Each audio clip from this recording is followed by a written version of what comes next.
Welcome back to Coffee and Conversation. Now, I wasn't quite prepared to start this video just yet, but seeing as I have a cat in my lap, I thought I would take advantage. Audie has not been showing up in the videos lately, but I guess he's wanted to, because as soon as I sat down in front of the camera, here's the cat in my lap. You want to say hi? Come here. Come here, just... No. Okay. You can stay here. All right.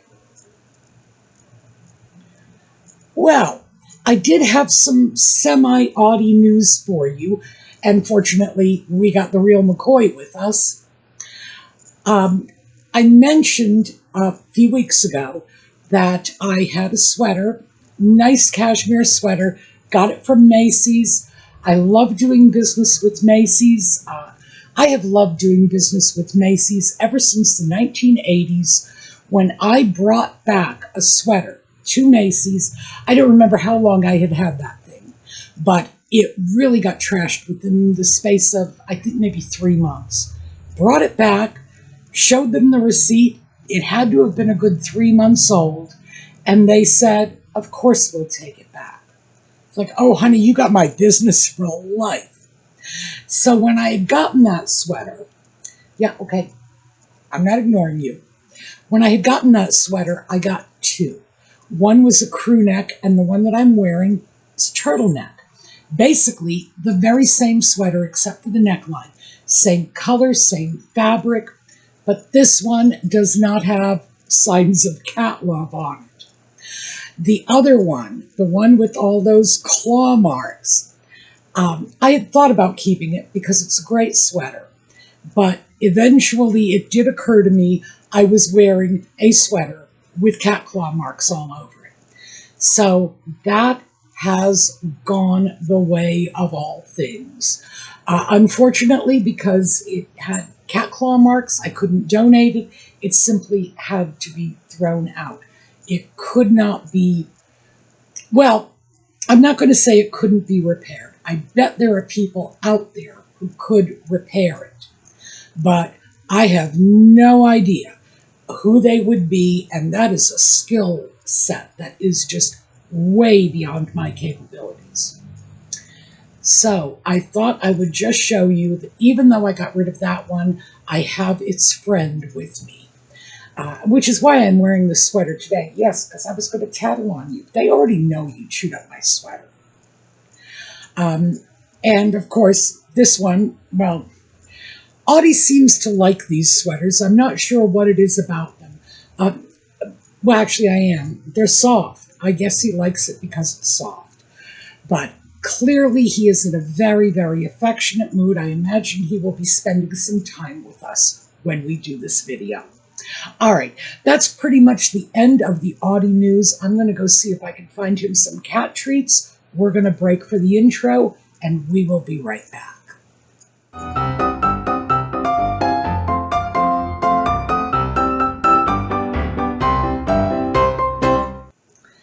So, in addition to that cat-loved sweater, I had a few other things I had to get rid of, and that's what sort of sparked this whole video. Now, I spoke with you last weekend about having to replace my house shoes. And just to refresh your memory, here is that embarrassing picture of my house shoes. Yeah, pretty gosh darn bad. But the problem is they were still very comfortable, and I know me. If it's comfortable, I can convince myself no one's ever going to see them. Nobody's ever going to know how poorly I dress when no one is looking. But again, as I mentioned last weekend, it's just, we're not just dressing for other people. We should be dressing for ourselves. And it's hard to feel good about yourself when you are dressed like the rag picker's child. So, regardless, I was working my way into disposing of those shoes because I thought the condition was too bad to donate them. But because they were good leather shoes to begin with, which is why I got so much use out of them in the first place. I decided I was going to at least make an effort to clean them up until they were fit to be donated. And so I started off with one pair. One pair was leather, and the other was suede, which is basically suede is just inside out leather, just in case you were wondering. So they're both leather, but one is just, the finished side of the leather. The other is the unfinished side of the leather. So you get that nice soft, that nice soft finish. All right. Anyway, that was my 30 seconds worth of babble about the difference between suede and leather. Leather can be washed. And I went into my shoebox and I have saddle soap and brushes, and one of these days I will film my shoebox for you. I will take things out. You will have an opportunity to see what is in there. Well, not that you really want to. Okay. If you want to, let me know in the comments. But if this is one of those things that's just going to have you rolling your eyes, then we'll forget about it. Anyway, that was a digression. I got out some saddle soap and I took one of the shoes, the leather pair, not the suede pair, and I gave them a very aggressive cleaning. Much more aggressive than I would do for any of my other shoes that are in my regular daily, weekly shoe rotation. Certainly more aggressively than I would clean any of my better shoes. But my thinking was, since the alternative is to drop them into the trash toter, I got nothing to lose. I might as well give them every shot at becoming presentable, at least presentable enough to make a donation. In fact, I got the shoes in decent enough condition so they are staying. So it was definitely a win. Yeah, somebody might have gotten the benefit of a donation, but I got to keep them. And, I will continue to take care of them, not quite as aggressively as I did with that initial cleaning, but I will continue to care for them. And in 6 or 8 months, they probably will actually be donated. But anyway, here's a photo of what the shoes looked like after that very aggressive cleaning. And once I start getting into shoe care, I usually end up going on YouTube and going over to the Gentleman's Fashion YouTube channels. Now, I say Gentleman's Fashion in order to differentiate between the ordinary menswear channels.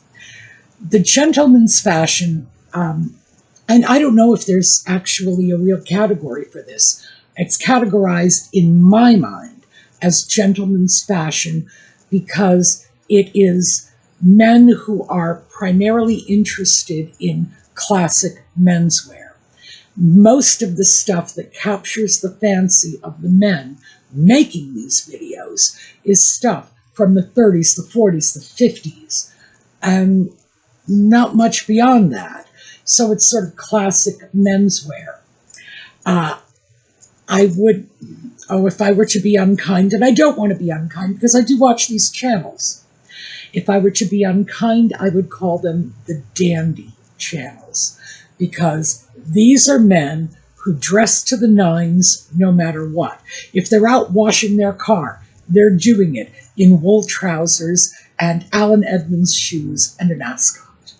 So one of the reasons, well, gosh, there are so many reasons I watch these channels, but one of the primary reasons I will watch this and not women's channels.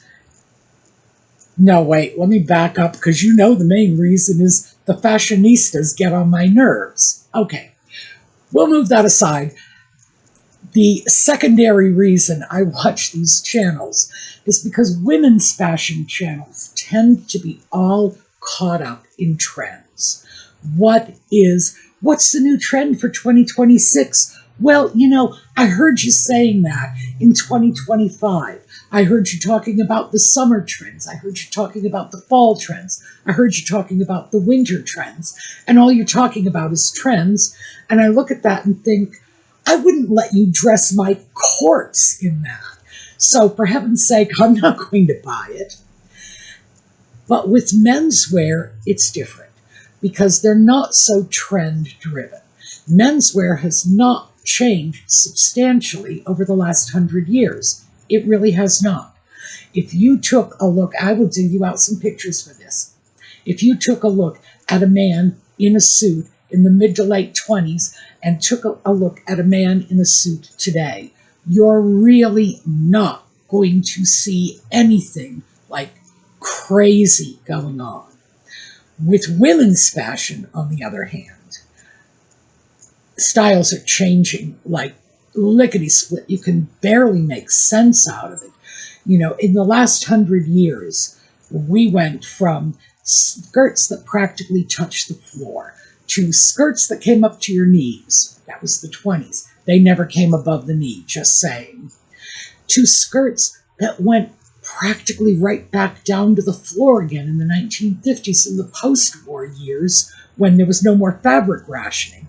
And of course, in the 1940s, they were right back up to your knee again. And then in the 1960s, they were even shorter. And then the 1980s rolled around and they're creeping back down to the floor again, etc., etc. Things change a lot in women's fashion, and most of it is trends. Not all of it, of course, because you can look at a great many items in women's fashion and you can say, oh yeah, I remember that. I remember Ingrid Bergman wearing a blouse just like that in Casablanca. You know, and because there are certain things that have remained constant, certain styles that were popular that are still with us today. But so much of it is trends. And so many of the people who are creating content around women's fashions are trend-driven. There are a lot of reasons for that. First of all, I totally respect the fact that they need to come up with new, interesting content all the time. And you can't keep doing the same content over and over and over again. People, well, no. You know, I was going to say people will just stop watching. No. No. You will have a core of dedicated viewers who will watch if you do the same thing over and over again. But are you going to get up into the 500,000 million subscribers that way? No. No, you have to glom on to the trends and you have to push it. Another reason is that a lot of these fashion influencers are getting product from the manufacturers of these trends. People will get in touch with them and say, we have an offer for you. Will you help us sell our product? And I know how common this is because I get offers like this all the freaking time. But again, I have theories about this. And no, I will not serve up my viewership to you on a silver platter. Gosh, what would that say about, well, I know what it would say about me if I did.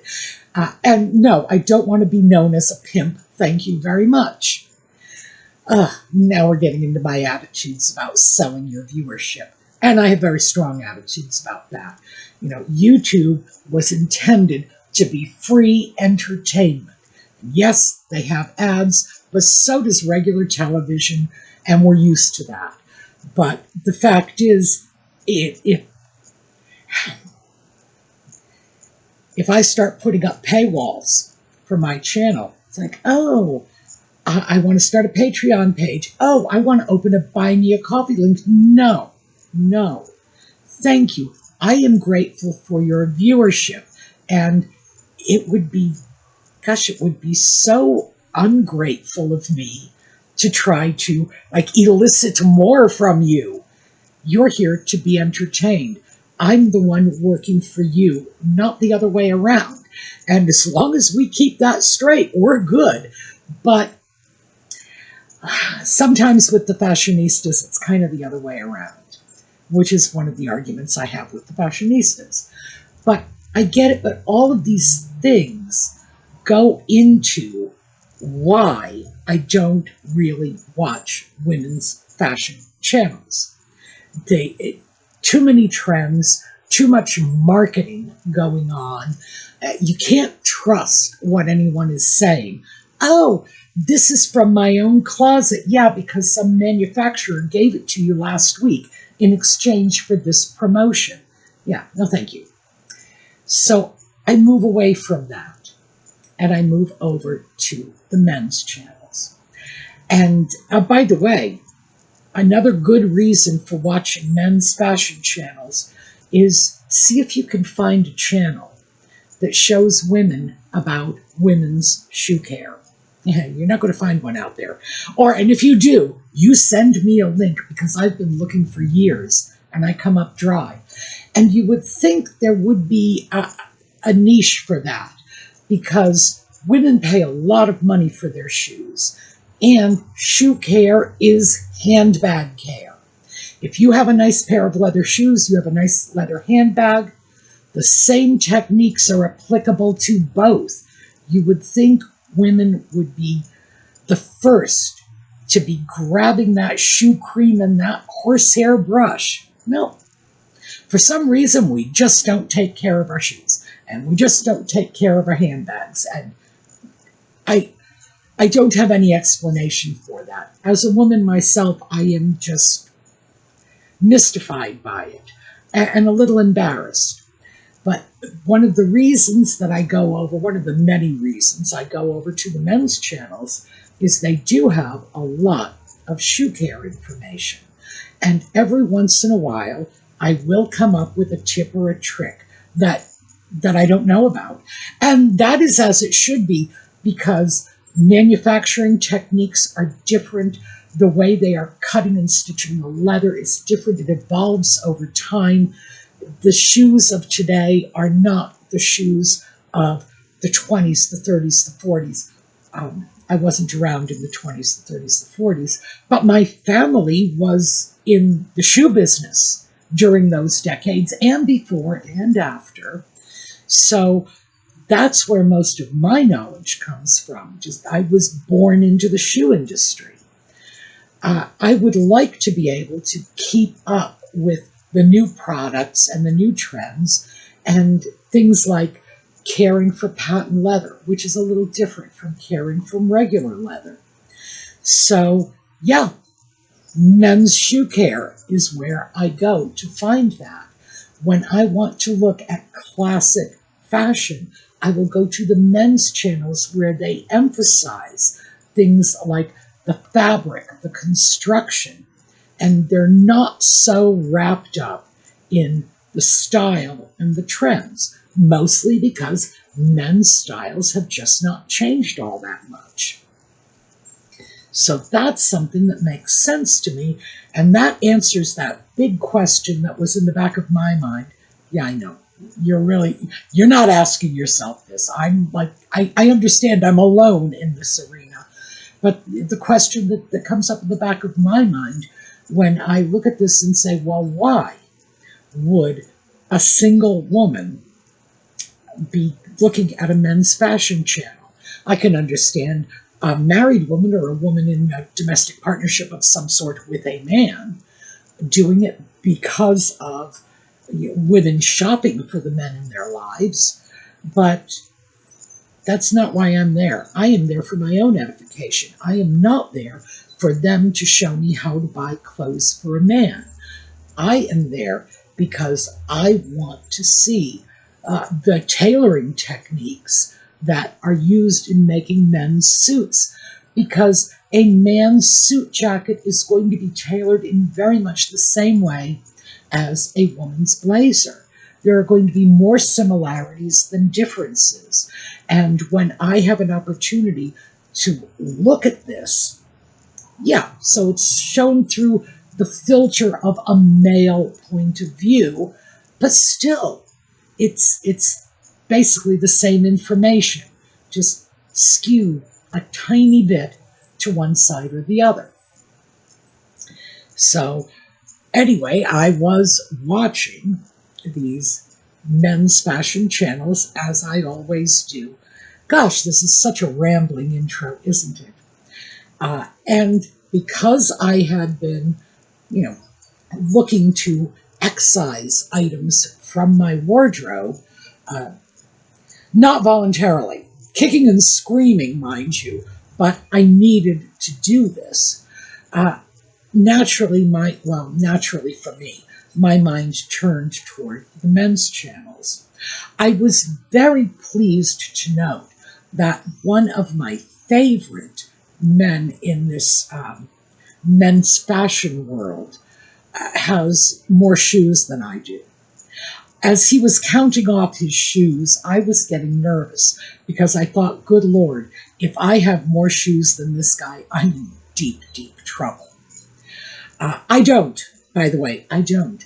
I am still solidly within that mid-range.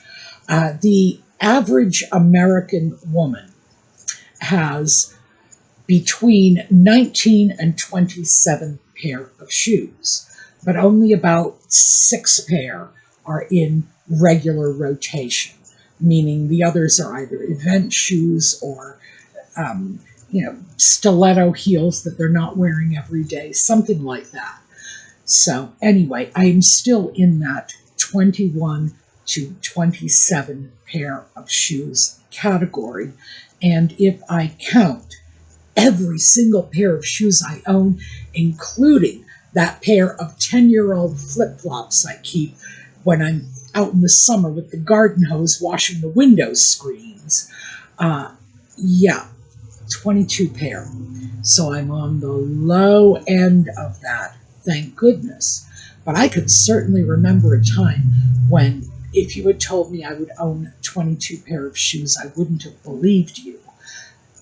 On the other hand, I've always underestimated the number of shoes I've owned because I would never count my sneakers. I would never count the sneakers I wore out in the garden. Well, they don't count. They're not really shoes. They're just, sneakers I wear out in the garden.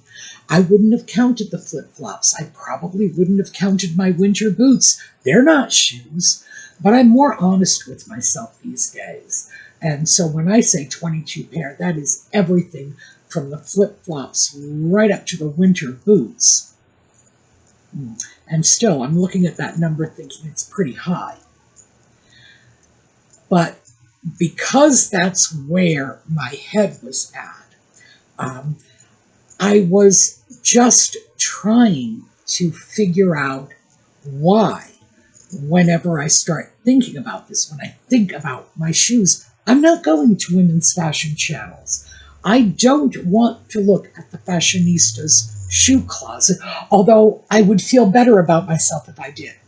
Because believe me, these are people with lots of shoes. It's like, whatever I have, oh gosh, 4 or 5 times as many. Oh, and by the way, you're going to love this, because I sure did. Apparently, statistically, British women have more shoes than we do in the United States. I didn't know that. I'd always thought it was the other way around. I thought that we were more heavily into that consumer thing about shoes, but we're not. So anyway, I found that very interesting. And what was it? I think it was something like 9% of British women have in excess of 100 pair of shoes in their shoe wardrobe. Ouch. That's a lot. So, yeah, they make us look like rank amateurs. So anyway, that's where my mind was going. And as you can see, obviously I was doing research on it because whenever anything comes along that troubles me, my first thought is, let us research this. But I'm still trying to sort out ways in which I can get information I want about women's clothing and shoe care without resorting to the gentleman's fashion channels, because although they are very good, and the fact is a lot of my clothing is men's clothing. I have men's sports coats in my closet, and that goes back to the 1980s when that was a look. They referred to it as the boyfriend jacket back in the 80s. I'm looking at that saying, oh no, I saw that on eBay and that was mine. So I don't know. I'm trying to figure out where to get the information I want. I'm still very, very ashamed of my fellow females for not taking a greater interest in things like shoe care, leather care in general, wardrobe maintenance, because that is something that I don't see on YouTube. And frankly, if it's a thing out there, YouTube has like a category for it. There are a lot of sewing channels out there, and a lot of those sewing channels do features on repair work for garments, but no one's got a channel on this is how you maintain what you've got, which I don't know. I mean, I think that would be something of great interest, well, at least to me. Okay, yeah, they'd have one subscriber and that would be it, and they'd stop making videos. But it is interesting to note, this is an arena in which I, at least, would think women would be drawn. We're not. We're not. We're not interested in taking care of our shoes. Women, generally speaking, do not polish their shoes. Most women do not have that box I have in the other room. It's a big box too, full of shoe creams and brushes and rags. Most women don't have that. And if they do, it's simply because they are polishing shoes for their husband, their father, their son, their brother, for some other man in their life. Although, to be fair, that's where I started. I started polishing shoes because my father taught me how. He would be polishing his shoes. I was little. I would crawl up into his lap. He'd put the brush in my hand and show me how to do it. And then later, I'm sure I mentioned this to you, oh gosh, I was such a terrible big sister. Later, when my brothers would start polishing their shoes, I would grab the rag, grab the brush, and say, you're not doing it right, give me this. And I would sit down and do it for them because I had no confidence in their ability to do it for themselves. And to this day, most of my brother's shoe care does not come from them themselves, which is interesting too, because they were all in the service. They all went through basic training in whatever branch they were in and had to shine their own shoes. And my goodness, I put them at such a deficit because I never taught them how. I simply took the rag, the brush, the shoes, and did it for them. And yeah, so they missed out on all that experience. But that's how I started learning. I started learning because my father taught me. He taught my brothers too, but they didn't learn as quickly as I did. So I look at this and think, what happened to our mothers teaching us to take care of our shoes? Because I don't remember that when I was a child. I remember my mother was not interested in it. My mother was not a shoe freak. My mother had one pair of high heels. One. I remember that pair. It was a pair of black patent leather spikes from like the 1950s that she wore twice a year, and that was it. Everything else was loafers. She never owned a pair of sneakers either. She was strictly loafers. And that's probably why half my shoes to this day are loafers. But my mother was not a shoe freak. I have friends whose mothers were interested in shoes, but in general, they were only interested in polishing shoes for their husbands and sons, not really taking care of their own. And I don't know what happened to us. I don't know why we sort of became a generation of grown adult women who would kick our shoes off, just shove them in a corner and not bother with them. Eventually, yeah, you pick them up, you wipe them off, you throw them in the closet, and that's it. That's probably why we have so many shoes. It could very well be we would have considerably fewer shoes if we took care of the shoes we had and therefore did not have a need to buy new shoes all the time. Although, to be fair, I have to pull back because it's the same thing I said before. Our fashions are changing all the time.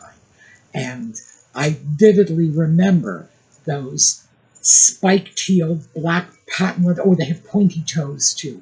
Those shoes of my mother's from the late 50s. I can remember in the 1960s when the styles had radically changed, looking at those shoes, which I now think were lovely. At the time, I thought, oh my goodness, these are the ugliest things I have ever seen. And now with a few more years under my belt, I look back at the clunky shoes we had. Do you remember them? They weren't platforms. Platforms really didn't come in until the 70s, but they were just so chunky and just ridiculous looking, frankly. Absolutely ridiculous looking. Most of them were in neon colors. They were all made out of polystyrene, Lord only knows what. And I remember thinking that those were great back in the 60s. Now I look back on them and say, once again, I will not let you put them on my corpse. Thank you very much. So, yeah, I think that because our fashions are changing so rapidly and so consistently, they're always changing. We hardly ever hit a period where things are stable for more than a few years. And we don't have time to stop and catch our breath. And because of this, I think we're probably not really seeing any point in taking care of shoes or bags that are going to be out of fashion in a few years. So, yeah, maybe the fashion industry is doing us a disservice. And maybe we're doing ourselves a disservice by letting them.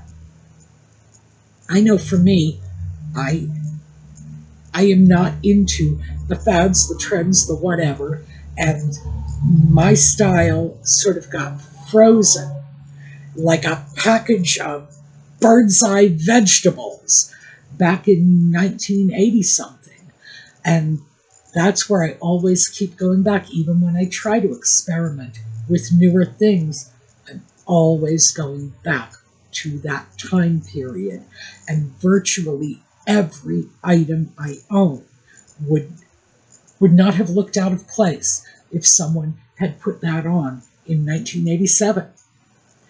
So yeah, it's kind of scary when I think about it, but the truth is that's what it looks like for me.